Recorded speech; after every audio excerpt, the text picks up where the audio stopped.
E não é só o mercado financeiro que segue de olho na crise bancária nos Estados Unidos, puxada pela falência de 2 bancos norte-americanos. As commodities também têm sido afetadas, com destaque para o açúcar na Bolsa de Nova York, que se manteve acima dos 20 centes de dólar por libra peso. Na última semana, foi esse dado aí. Agora a gente vai tratar desse assunto, então, no quadro Commodities em Foco de hoje, que conta com a participação da Lívia Coda, que é analista de açúcar e etanol da Redpoint Global Markets. Lívia, seja bem-vinda aqui ao Mercado e Companhia. Já quero começar analisando aqui com a sua participação, né, como que a gente pode relacionar essa crise bancária lá nos Estados Unidos com o mercado de açúcar. Seja bem-vinda, boa tarde. Boa tarde, Flávia. É um prazer estar aqui com vocês. Quando a gente fala numa crise bancária, né, não é só o açúcar, mas sim todas as commodities que são afetadas pelos seus efeitos, né? A gente tem, quando você tem uma percepção de risco maior pelos investidores, né, no caso de uma crise bancária, isso é uma fuga de ativos que são considerados mais arriscados, como, por exemplo, as commodities, em alguns termos, né? Então, essa fuga faz com que o preço, você tenha uma pressão especulativa para uma redução de preço. Só que não foi exatamente o que a gente viu durante a semana que a percepção de risco estava alta, né? A semana das 2 quebras de banco, do Silicon Valley Bank e do outro banco nos Estados Unidos, não levou o açúcar a cair da mesma forma como outras commodities, principalmente o complexo energético, que foi mais afetado. E então, por que você destaca esse setor energético tenha sofrido nesse sentido? O que a gente consegue colocar de diferente? O mercado, as commodities energéticas, elas têm uma sinergia muito maior com o cenário macroeconômico do que, de fato, as commodities agrícolas, né? As commodities agrícolas, elas são muito sustentadas por fundamentos. Não que o mercado energético não seja, né?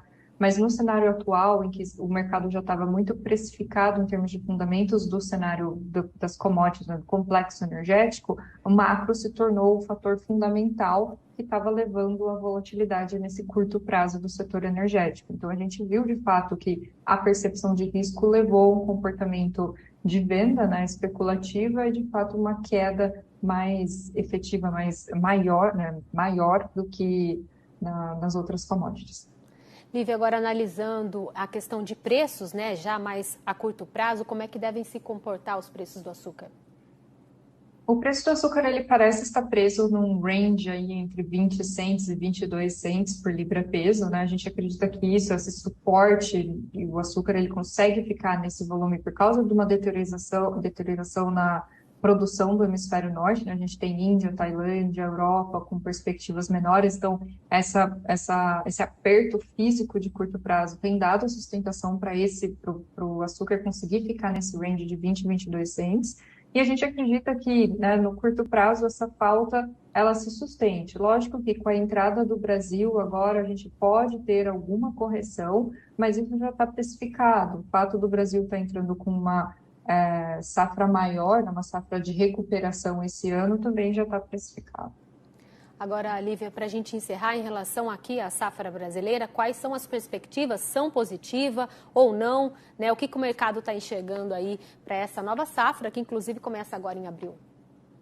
Os dados preliminares são bons, a gente teve boas chuvas durante a fase de desenvolvimento da cana, então aí o mercado, nós estamos com 595 milhões de toneladas de cana, mas a gente vê casas chegando a 600, até um pouco acima, e um mix mais açucareiro por conta da disparidade de preços entre açúcar e etanol, né? Então a gente tem sim uma perspectiva positiva por tudo que tem acontecido de clima. É lógico que existem alguns riscos, nós precisamos continuar avaliando, né, como vão ser as chuvas daqui para frente. A princípio, as previsões mostram que nós vamos ter um abril e um maio mais seco, que é positivo para a moagem, mas há um risco do nosso inverno ser um pouco mais chuvoso, que poderia atrapalhar tanto o ritmo quanto a concentração de sacarose, né? Então, de sucrose.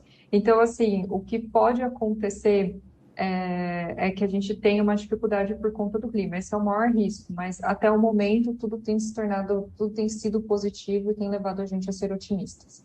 Tá certo. Se o clima ajudar, né, a safra deve ser boa aí para o setor. Obrigada, viu, Lívia? Bom fim de semana para Eu que você. agradeço. Para você, Flávia, obrigada.